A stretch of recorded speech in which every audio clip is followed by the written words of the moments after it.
Dans le département de l'Ain, 17% de la population n'a pas de médecin traitant et le nombre de médecins généralistes est dramatiquement bas.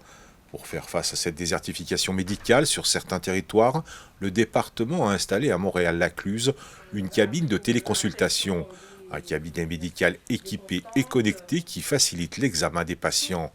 Cette offre de santé complémentaire donne ainsi accès à une consultation clinique dans des conditions similaires à celles d'un cabinet médical.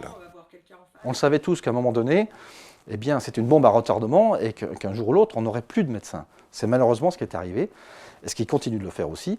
Et quand vous avez toutes les semaines des gens qui viennent vous voir à votre permanence ou à votre bureau qui vous disent « je n'ai plus de médecin traitant » et qui souffrent d'une pathologie importante, notamment des personnes âgées dont le médecin est parti à la retraite, mais leur maladie continue, leur pathologie continue.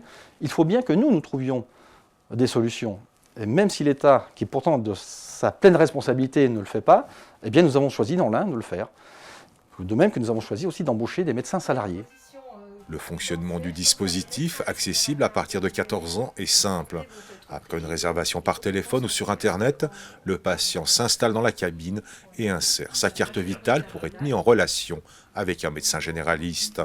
À l'issue de la consultation, dont le coût est pris en charge par l'assurance maladie, une imprimante délivre une ordonnance si besoin.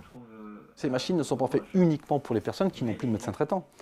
Elles sont faites également pour des personnes qui ont un médecin traitant mais qui n'arrivent pas à obtenir un rendez-vous avant 8 jours pour un mal de gorge, un mal de tête, un mal de ventre. Donc elles sont bien contentes de trouver ce palliatif pour obtenir une ordonnance et enfin aller choisir les médicaments ou prendre les médicaments qu'il faut pour soigner. Les gens ressortent d'ici vraiment comme s'ils sortaient de chez leur médecin, avec une satisfaction en plus d'avoir trouvé quelqu'un de sympathique en face d'eux et rapidement et sans attendre dans une salle d'attente ou voilà, ils prennent un rendez-vous pour tel jour, telle heure et le rendez-vous il se déroule tel jour, telle heure. C'est pratique, c'est rapide.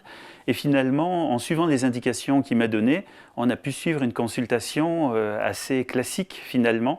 Et donc ça, c'est vrai que c'est encourageant et puis c'est agréable et ça permet effectivement d'avoir une vraie consultation puisqu'en face, c'est un vrai médecin. Des télécabines de téléconsultation sont déjà opérationnelles sur le département comme à Belay ou à Bourg-en-Bresse. D'autres devraient suivre dans les territoires les plus en souffrance. Coût de l'opération, 105 000 € par cabine, dont 80% du financement a été pris en charge par l'État.